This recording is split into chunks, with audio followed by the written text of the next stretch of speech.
Today, I want to talk to you about how people really speak English in daily life. Many learners study grammar, learn new words, and even understand English when they listen or read. But when it is time to talk, they freeze. Maybe you have felt this too. You know what you want to say, but the words don't come out, or they come out too slowly. The truth is, speaking English is not about being perfect. It is not about long, difficult sentences. Real English is fast, simple, and often broken into small pieces. Native speakers use short phrases, repeat words, and focus more on meaning than on grammar. That is why in this video, I want to help you. I will share tips, real examples, and stories that will make speaking feel easier. Step by step, you will see that you can learn to talk in English with confidence, without fear, and without needing to be perfect. Chapter 1. Why talking feels different from learning. Let me start by telling you a story that might sound very familiar to you. A student named Daniel studied English for many years. He learned grammar rules, practiced vocabulary lists, and even scored well on his exams. On paper, Daniel looked like a strong English learner. But the first time he had to speak to a real English speaker, everything changed. He froze. He wanted to say something, but his mind went blank. All the grammar and vocabulary he had memorized seemed to disappear in that moment. He felt nervous, embarrassed, and unsure of himself. Daniel later told me, "I can understand English when I read it, and I even understand movies, but when it's my turn to talk, I just can't." Have you ever felt like Daniel? If you have, don't worry. You are not alone. Many learners feel this way, and there is a very good reason for it. Talking in English is very different from learning English in a classroom or from a book. When we read or write, we usually have time to think. We can pause, check spelling, look at grammar, and even change our sentences before we finish. But when we talk, everything happens in the moment. We cannot pause for 5 minutes to think of the perfect sentence. People expect answers quickly, sometimes within seconds. This is why talking feels much harder than learning. Another important difference is that spoken English is not the same as written English. In school, we often learn perfect sentences. For example, you might see a sentence like, "I am going to the supermarket this afternoon to buy some vegetables because I want to cook dinner for my family." This is a correct sentence. It is clear, complete, and well-structured. But do people actually talk like this in real life? Not usually. In everyday conversations, people prefer short, simple sentences. A native speaker might say, "I'm going to the store later. Need some veggies. Gonna cook dinner for my family." Same meaning, but shorter, faster, and less formal. This is the first big secret. People do not speak in long, perfect sentences. They speak in short pieces, sometimes even incomplete sentences. And that's okay. This is how natural conversation works. If you listen closely, you will notice that people repeat words, use simple connectors like and, but, and so, and sometimes they even stop mid-sentence and change their mind. For example, "I was gonna, oh wait, no, never mind, I'll do it later." That may sound strange if you only studied from books, but it is very normal in real life. Let me give you another example. A book sentence might say, "It is a beautiful day today. The sun is shining and the birds are singing." But in real conversation, people would say something much simpler. "Wow, nice day. Look at the sun. Birds sound great too." Same idea, but much quicker and easier. Here comes a spike moment for you. Something to really surprise you and change how you think about English. Take this formal sentence. "Would you mind assisting me in locating the nearest post office?" That is a textbook-style sentence. It is polite, it is correct, but do people talk like this? Almost never. In real life, someone would simply say, "Excuse me, where's the post office?" See the difference? One is long and formal. The other is short and natural. This shows you that speaking English is not about sounding perfect. It's about being clear and simple. Now let's think about why this happens. When people talk, they don't have time to plan perfect sentences. Their goal is communication, not grammar. They want to share ideas quickly, so they cut words, use contractions, and speak in fragments. For example, "I don't know" often becomes "dunno." "What are you doing" often becomes "what you doing." These shortcuts are not mistakes. They are part of natural spoken English. Daniel, the student I mentioned earlier, realized this after some practice. At first, he was always trying to speak perfectly. He wanted every sentence to look like it came from a grammar book. But this made him nervous and slow. Once he started listening more closely to real conversations, TV shows, movies, and even street conversations, he noticed how simple people actually spoke. He began to copy that style. Short, clear, and direct. Over time, speaking became easier for him, and he no longer froze when talking to native speakers. So here's the lesson. When you talk in English, don't try to be perfect like in a textbook. Instead, aim to be natural. Use short sentences. Use simple connectors. Don't worry about repeating yourself. For example, instead of saying, "I would like to inform you that I cannot attend the meeting this evening because I am feeling unwell," you can simply say, "Sorry, I can't come to the meeting tonight. I'm not feeling well."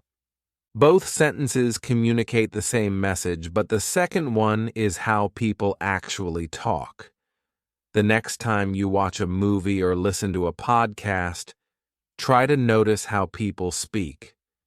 Pay attention to the short phrases, the repeated words, and the little connectors. You will start to see that English conversations are much simpler than you thought. And once you realize this, speaking will feel less scary. So remember, talking in English is different from learning English. It is fast, simple, and not perfect. People do not speak in long, formal sentences. They speak in short, natural ones. And the good news is, this makes speaking easier for you too. You don't need to be perfect. You just need to be clear. This simple shift in thinking will make your speaking journey much more enjoyable. Chapter 2. The Rhythm and Music of English. When most learners think about English, they imagine words on a page, rules of grammar, and vocabulary lists. But English is not only about words. English has a sound, a rhythm, and even a kind of music. This is why sometimes you listen to native speakers and feel like they are singing, not speaking. The rise and fall of their voice, the way some words are strong and others are soft, the way sounds connect together. It all creates a flow that is very different from what you see in textbooks. Many learners study hard but still feel lost in real conversations because they never learn the rhythm and music of English. Think about a very common question. What are you doing? On paper, it looks clear. 3 words, all simple. But when someone says it fast, it becomes, what you doing? The words change, the sounds melt together, and the sentence feels almost like one word. A learner who only knows the written form may freeze and think, what did they just say? But once you understand that this is the natural rhythm of spoken English, it starts to make sense. People are not trying to confuse you. They are just speaking in a natural musical way. The rhythm of English comes from stress. Some words are strong, and some words are weak. For example, listen to this. I want to go to the store. The strong beats are on want, go, and store. The other words are softer and faster. This creates a rhythm like drum beats in music. If you try to make every word strong, your English will sound heavy and unnatural. But if you learn to use stress, your English will flow like music. This is why singers can make English lyrics sound so beautiful. It is because the language itself already has rhythm inside it. Many learners get frustrated because they know the words, but they cannot catch them in real conversations. The reason is simple. Native speakers often drop sounds, connect words, and speak quickly. For example, I'm going to becomes I'm gonna. Did you becomes didja. Don't know becomes dunno. At first, these changes feel strange, but they are normal in everyday English. If you only listen for the full, clear form, you will miss the meaning.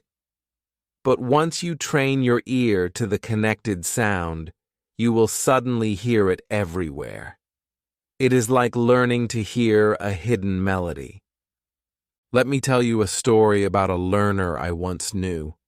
Her name was Maria, and she had studied English for many years.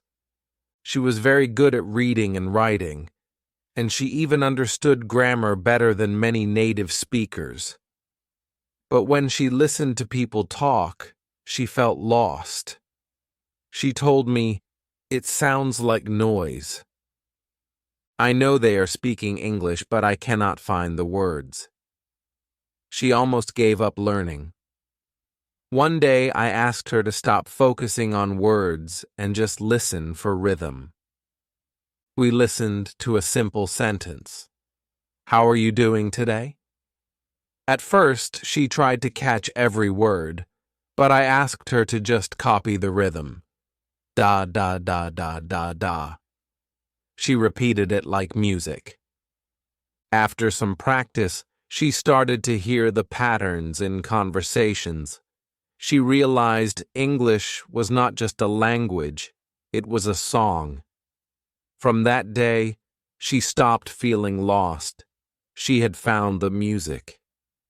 Here is a moment for you to hear the difference yourself. Listen slowly. Do you want to go out tonight? Each word is clear. Now listen naturally. Do you want to go out tonight? The sentence is faster, the sounds are connected, and some letters disappear. If you only expect the slow version, you will feel surprised. But once you train with the natural version, you will recognize it instantly. This is the spike moment that many learners experience. The surprise of hearing how much English changes in real life compared to the classroom. The beauty is that you do not need to be perfect to sound natural. You just need to feel the rhythm. Start by listening to short clips of English, maybe movies, songs, or podcasts. Don't worry about every word. Instead, clap your hands to the beat of the sentence. Repeat the sentence with the same stress. Record yourself and compare. Soon you will notice that your English feels lighter, faster, and easier. The truth is, English is not only words, it is rhythm, stress, tone, and music. If you understand this, speaking becomes more natural. You do not need to fight for every sound. You only need to ride the wave of rhythm, like a surfer riding the sea. And once you do that, you will feel that English is not something strange. It is something alive, something flowing, and something you can join. Chapter 3. Everyday phrases people use. When learners first begin to study English, they often believe they must learn thousands of individual words. They open dictionaries, they memorize long lists, and they feel proud when they know difficult words like nevertheless or consequently. But then something strange happens. When they try to speak to real people, those big words do not come to their tongue. Instead, they freeze, searching their mind for the right vocabulary, but the conversation has already moved on. Why? Because in real life, people do not always use big, difficult words. Most of the time, they use simple, everyday phrases, fixed expressions that repeat again and again in conversations. These small phrases are the secret keys to sounding fluent. Think about it. When you meet someone, do you hear them say, "How are you on this fine afternoon?" Not really. More often you hear, "How's it going?" or "What's up?" These are short, easy phrases that carry big meaning. They are not about the exact words, but about the feeling and the connection. If you learn these chunks, whole pieces of language, you can speak faster and more naturally. Instead of building every sentence from zero, you pull ready-made phrases from your memory. It is like having small tools in your pocket that you can use at the right time. Take another example. In many conversations, people say, "You know what I mean?" This phrase does not really ask for an answer. It is a way of checking connection. It invites the listener to agree, to feel close, to nod along. If you only learn the words "you," "know," "what," "I" mean, you will never see the true power of the phrase. But if you learn the phrase as one single chunk, you can use it naturally. You finish a sentence and add, "You know what I mean?" Suddenly your English sounds real, like the English you hear in movies and daily life. And then there is, "That's great." This phrase is everywhere. Someone tells you good news, and you answer, "That's great." You can also say, "That's awesome," or "That's nice." These little expressions are emotional shortcuts. They help you show feeling without searching for complicated words. Imagine your friend says, "I got a new job."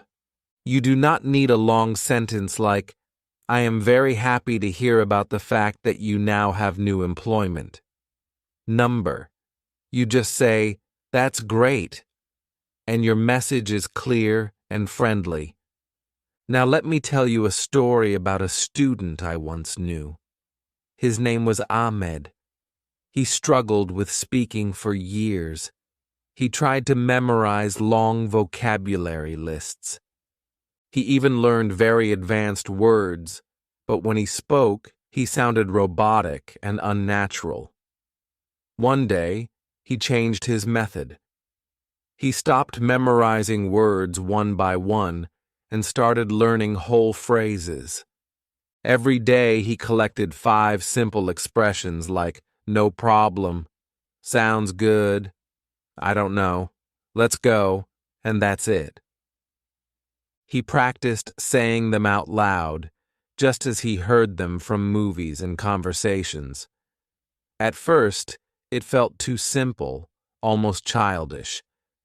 But then something magical happened. When people spoke to him, he had ready answers. He did not freeze anymore. He could reply quickly and smoothly. After only a few weeks, he felt fluent, not because he knew more words, but because he knew the right phrases. His confidence grew, and his English started to flow. This is the power of chunks. When you learn phrases, you stop building sentences like a builder with individual bricks. Instead, you start using blocks that are already strong and complete. It saves time, it saves energy, and it makes you sound natural.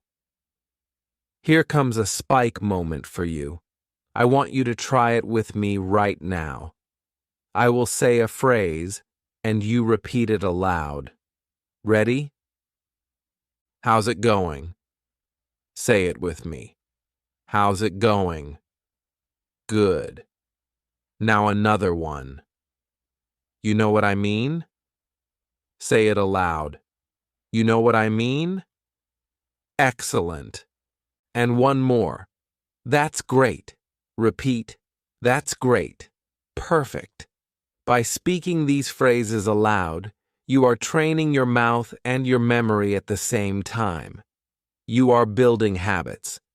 Soon, these expressions will come out of your mouth automatically, without thinking, and that is what fluency really means. Being able to speak without stopping to think too much. So, the next time you study English, do not worry about learning every big word. Focus instead on small, powerful phrases that people actually use. Collect them from movies, from conversations, from songs. Write them down. Practice them aloud. Repeat them until they feel like your own. If you do this, you will be surprised at how quickly your English improves. You will sound natural, confident, and fluent, just like Ahmed did, and just like many successful learners before you.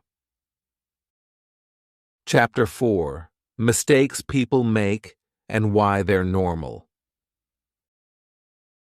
One of the biggest fears English learners have is the fear of making mistakes. Maybe you have felt this too.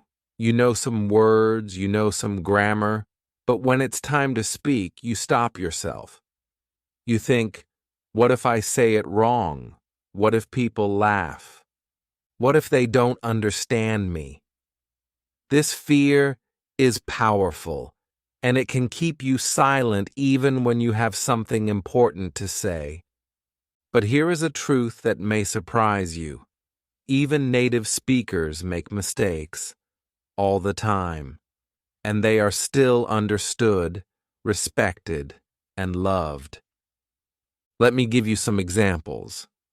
In school, many of us learn that the correct way to say something is, "He and I went to the store." But listen to everyday conversation, and you will often hear a native speaker say, "Me and him went to the store." Is it grammatically correct? Number? Do people use it? Yes, every day. Another example. The rule says we should say, "I don't have any money." But many natives say, "I ain't got no money." Double negative, broken grammar, yet everyone understands. These examples show that perfect grammar is not the same as real communication. People bend the rules, people break the rules, but the message still gets across. So why are learners so afraid of mistakes? Part of it comes from school. In school, teachers often mark your errors with a red pen. One wrong letter, and you lose points. This trains you to believe that mistakes are bad, dangerous, something to avoid at all costs. But in real life, mistakes are not red marks. Mistakes are bridges. They are proof that you are using the language, that you are trying, that you are alive in the conversation. A mistake means you are moving forward. No mistake means no action, and no action means no progress. I once knew a student named Lena. She loved English songs, and she dreamed of speaking fluently.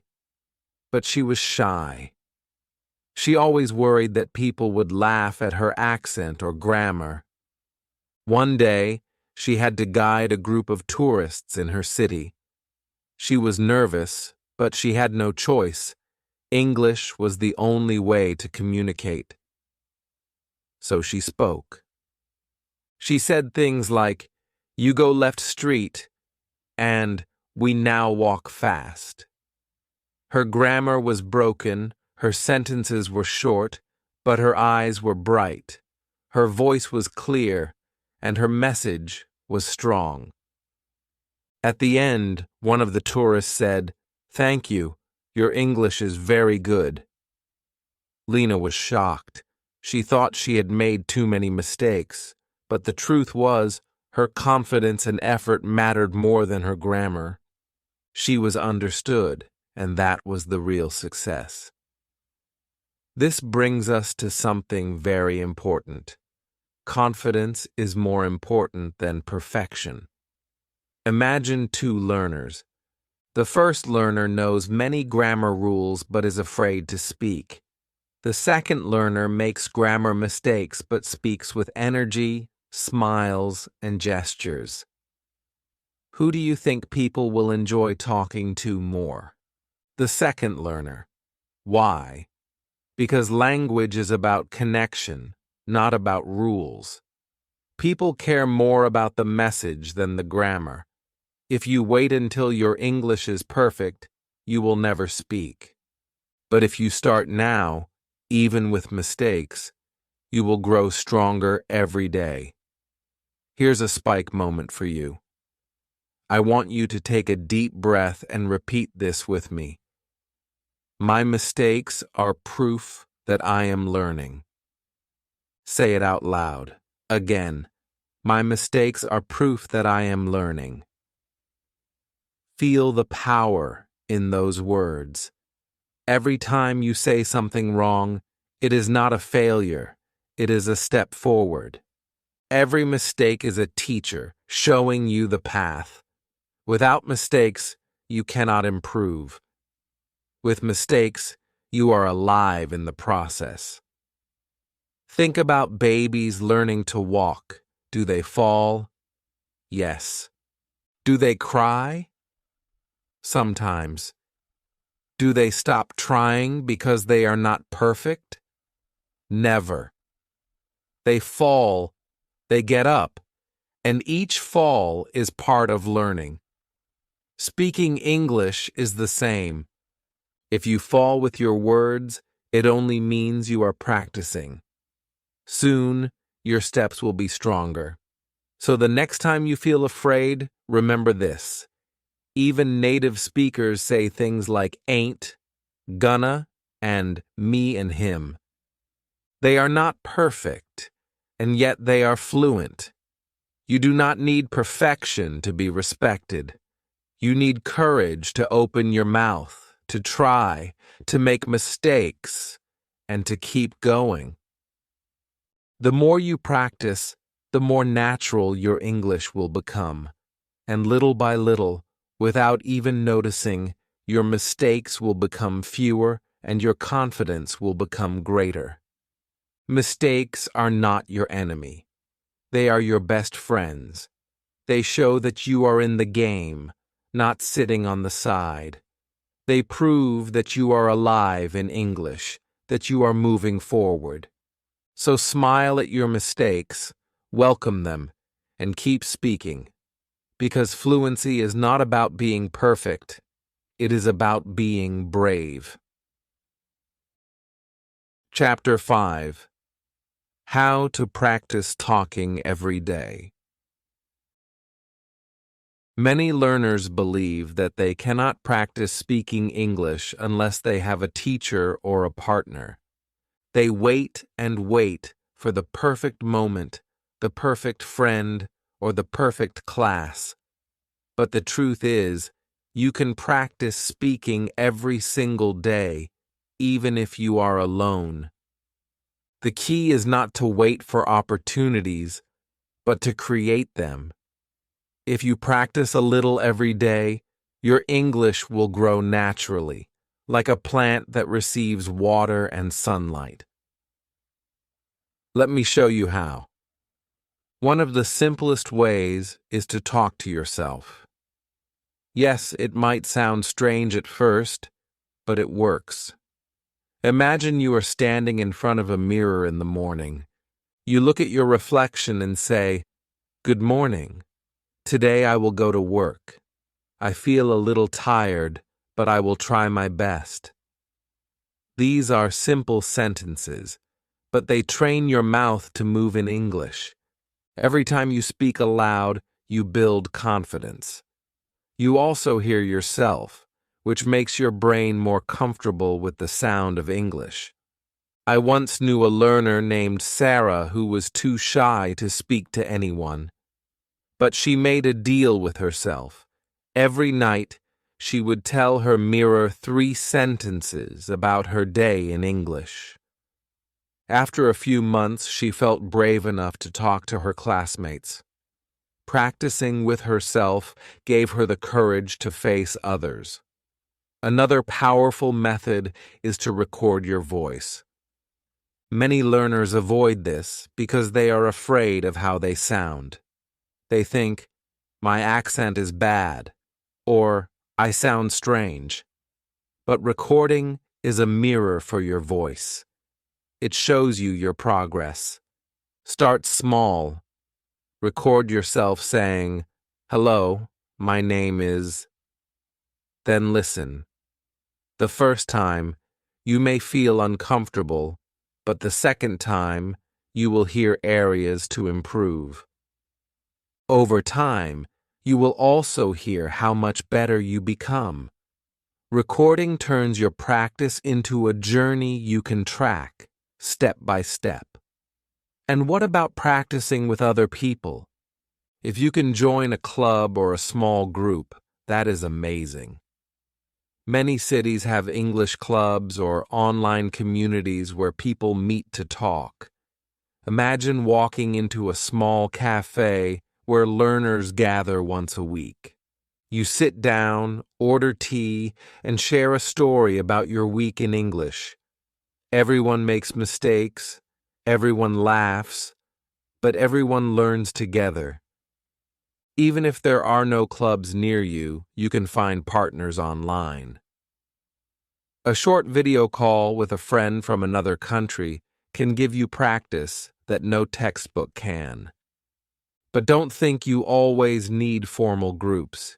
You can practice in small moments of daily life. I knew a student named Kamal who practiced English at bus stops. He would smile at strangers and say, "Hello, how are you today?" Sometimes people answered, sometimes they didn't. But each time, he gained courage. One day, a tourist asked him for directions. He replied in simple English, and they understood. That small success gave him energy to keep going. He told me, "Now I feel the world is bigger, and I can connect with anyone." His story shows that opportunities are everywhere if you are willing to take a small risk. Another excellent method is shadowing. This means listening to English and repeating it right away, almost like an echo. You can do this with songs, movies, or podcasts. For example, you hear someone say, "What are you doing?" and you repeat immediately, "What are you doing?" Then you copy their tone, their speed, their rhythm. At first, it feels difficult, but soon it becomes fun. Shadowing is like singing along with English. It teaches your mouth and your ear at the same time. Many successful learners say shadowing is the practice that made the biggest difference in their fluency. Now comes the spike moment. I want you to stop just listening and start doing. Right now, wherever you are, I challenge you. Say one English sentence aloud. Don't worry about grammar. Don't worry about mistakes. Just open your mouth and speak. For example, say, "I am learning English today." Go ahead, say it out loud. Did you do it? Good. You have just practiced speaking. This small action may seem simple, but it is powerful. If you say one sentence every day, in a month, you will have spoken 30 sentences. In a year, more than 300. Imagine the growth you will feel. The secret is not long hours of study, but small daily practice. Talk to yourself, record your voice, join clubs, find a partner, chat with strangers, and try shadowing. Each of these methods adds a piece to your fluency puzzle. And most importantly, don't wait for the perfect moment. The perfect moment is now. Open your mouth, take a breath, and let English come out. Because speaking is not something you prepare for endlessly. It is something you do. And the more you do it, the more natural it becomes. So practice every day in small ways, and you will discover that your English voice is stronger, clearer, and more confident than you ever imagined. Chapter 6. Thinking in English like people do. When most learners begin their English journey, they rely on translation.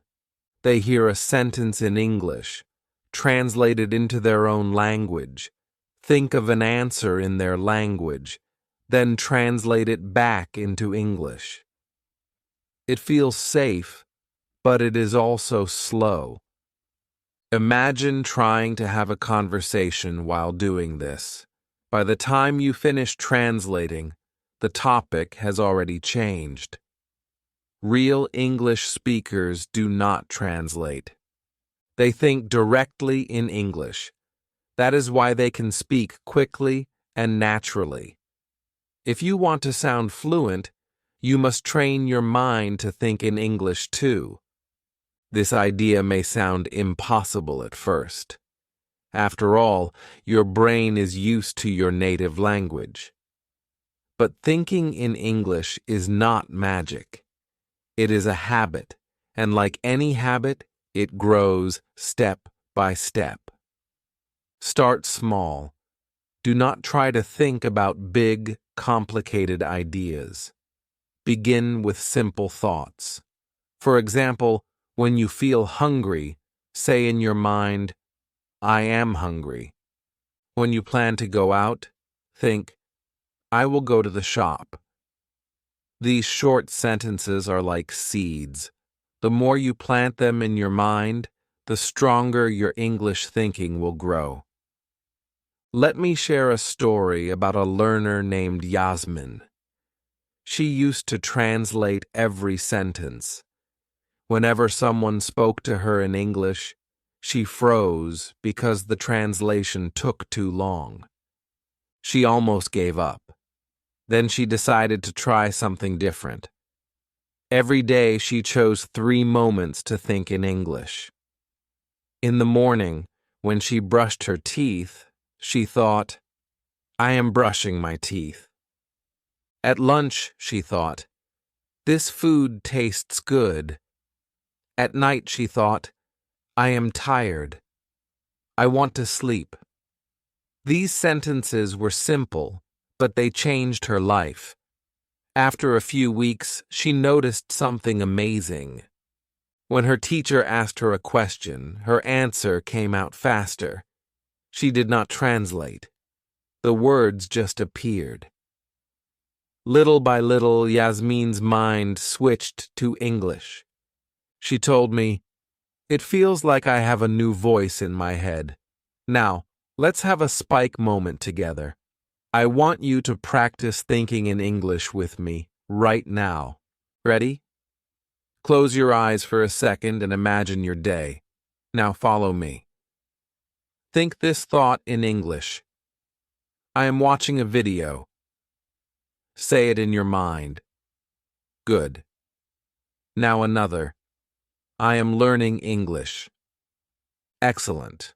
One more. I can speak. Did you feel it? You just thought directly in English. It may seem small, but this is exactly how you train your brain. The more you do it, the less you will depend on translation. Another way to build this habit is to describe what you see around you. If you are sitting in your room, look around and think in English. There is a table. The window is open. I see my phone. If you are outside, you can think, the bus is coming.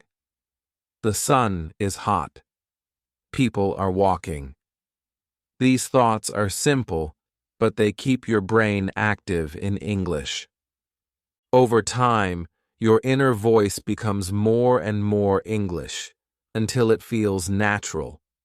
Of course, this is not easy in the beginning. Your old habit of translation will pull you back. But remember, even 1 minute of thinking in English is a success. Do not expect perfection. Expect progress. And progress comes from practice. Every day, choose small moments, while walking, eating, or waiting, to think in English. These short exercises will build your new habit, just like lifting small weights makes your muscles stronger. Thinking in English also helps with speaking. If your mind is already full of English thoughts, words will come out faster when you talk.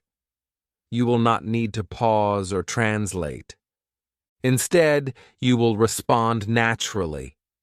This is why advanced speakers often look so confident. Their minds are trained to live in English, not to step out and translate.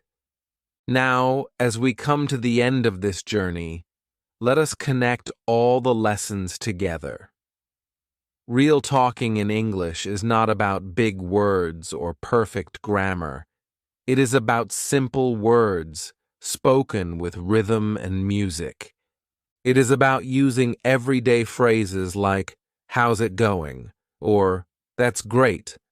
It is about making mistakes proudly and learning from them. It is about practicing every day, even in small ways, talking to yourself, recording your voice, shadowing, or speaking to others. And finally, it is about thinking in English, step by step, until the language becomes part of your daily life. When you bring all these parts together, simple words, rhythm, phrases, confidence, practice, and thinking, you discover that English is not far away. It is already inside you, waiting to grow. The journey is not about perfection. The journey is about action. Every sentence you speak, every mistake you make, every phrase you learn, every thought you think, that is your progress. That is fluency in motion. So as you finish this chapter, I want you to remember one thing. You do not need to wait. You can begin right now.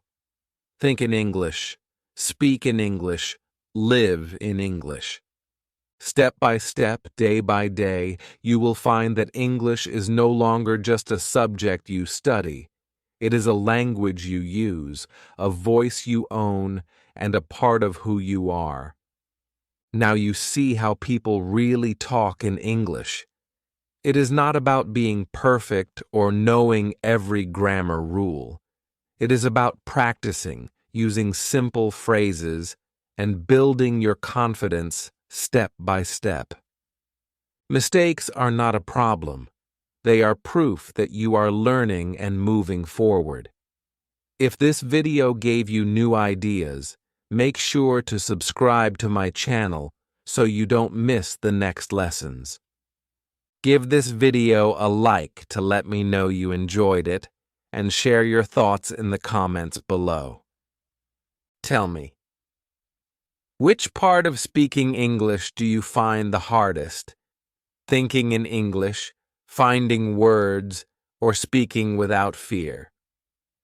I read every comment, and your answers will guide me in making the next videos for you. Together, we can keep learning, keep practicing, and keep growing in English.